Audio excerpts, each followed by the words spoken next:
task here is to continue on the path that I believe is not only important for America, but important for lasting peace and security. Let's speak now to William Lawrence. He's a professor of political science at the American University in Washington, D.C. Welcome to the News Hour. And first of all, what stood out for you in that book? Well, it just came out today, and I've started reading it, although I know a lot of what's in it already because I worked for Obama. I first met Obama back in 1989 when we were both graduate students up in Boston. So for me, this is a retelling of a story that I know relatively well. And it's amazing how beautifully the book is written. He really spent a lot of time crafting. And this only goes up to 2011. It's the first volume of a 2-volume memoir. This is his 4th book.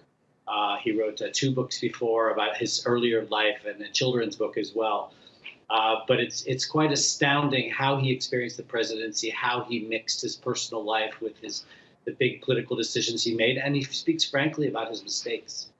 And talk to us about the timing of this book, and will it help or hamper a Biden presidency? I think it'll definitely help a presidency. He's the most popular politician in America still now, having been out of office for 4 years.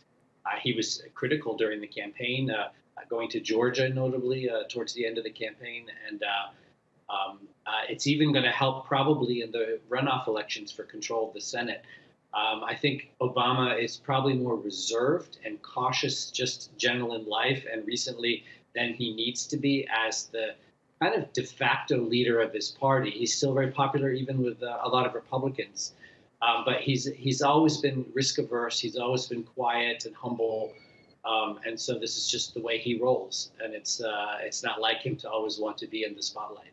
And how do you think Americans will look at this memoir of their ex-president? Well, obviously, those that don't like him won't like how he portrays himself, sometimes as a victim of racism, as president, sometimes as a victim of political machinations that really weren't his fault. He speaks begrudgingly of how amazingly well organized the Tea Party was, which grew up quickly in opposition to his health campaign. So politics are quite contentious in the U.S., and he takes that on and paints a picture where he's a subject to those forces rather than the subject, creating the political motion, let's say. But those that like him will like him more. It's a beautifully written book. He wrote it for young people to inspire them to get into public life. He mixes in all the personal feelings and anecdotes and observations to show that you really can be a real person and hold perhaps the hardest job in the world. So it's a very human book. It's a very humble book. I think it's 760 pages, I believe. So not everyone's going to read every page, but it's going to be I think it's already being translated into 30 languages. It's going to have impact both in the U.S. and around the world, particularly in Africa. And William, does it go any way to help Americans or even us outside America understand how Americans chose 2 radically different presidents?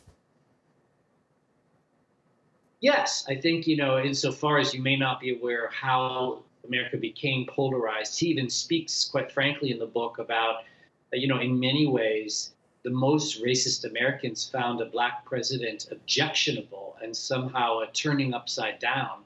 And Trump got famous with the conspiracy theory about him having been born in Kenya and rode that anti-African American, anti-Obama sentiment right into the White House. And so there it is right there, the further polarization of American politics. Of course, the polarization goes back to the 1990s, and it was polarized before in different ways. But he really explains, how he succeeded and how he was still disliked by a big swath of American society. Racism and slavery, and of course genocide against Native Americans, are America's 2 original sins, and he is very much in the maelstrom of that experience and challenging the conventional wisdom of his time, and it just by the embodiment of a black man becoming president. So there you have it. Thank you so much. William Lawrence, Professor of Political Science at the American University in Washington, D.C. Thank you.